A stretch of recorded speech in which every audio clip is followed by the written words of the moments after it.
Hello, welcome back to Sushi Live Noding.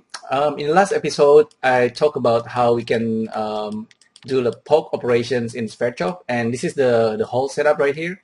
So you get the object and then do the insert special and remove doubles, and that's basically creates this poke that you can kind of push or pull or push. So that's gonna work. And now the next step that I want to do is to make this like so that we only kind of selecting the diagonal part of this topology of the object. So hopefully we can get something that looks like this. Let me get rid of the matte cap and turn on draw wire. So this is more like a more or less like a kind of like a strawberry topology, I believe.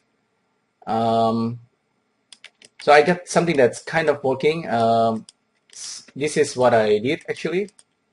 So similarly to how Blender could handle something like this, basically you did like a poke operations, and then you're selecting the edges that makes these diagonal lines, and then you select similar edges, and then you delete the rest of them that's not being selected.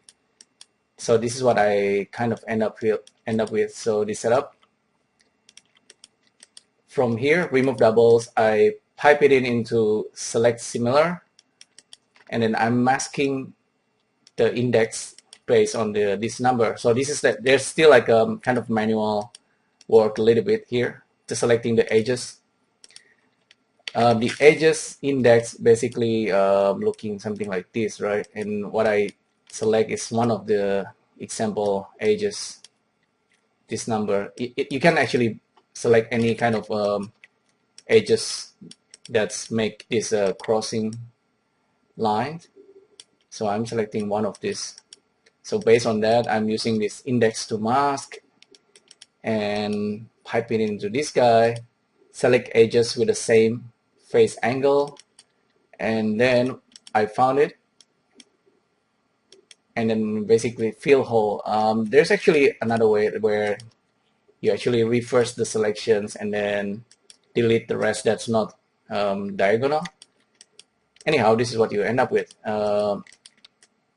It's like a strawberry kind of pattern. I believe it will work with any kind of object. So let me try updating this guy, and let's see what's happening here. Let's zero out the distance, play with the threshold.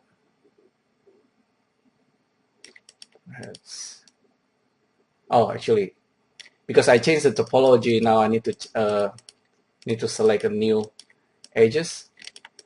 So need to find one. Can get tricky, I know. So in this case,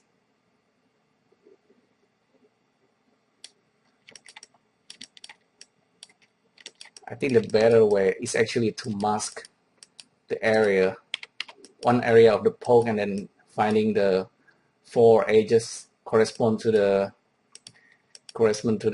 diagonal part. But anyhow, this is the whole setup. I'm just gonna pass it to you. Let me know what you think. Maybe there's another way to do this. Of course, this can be done using Python. Probably can be simpler, but this is how you might do it using nodes, and I think still kind of interesting. So yeah, I'll see you in the next video. Thank you. Bye.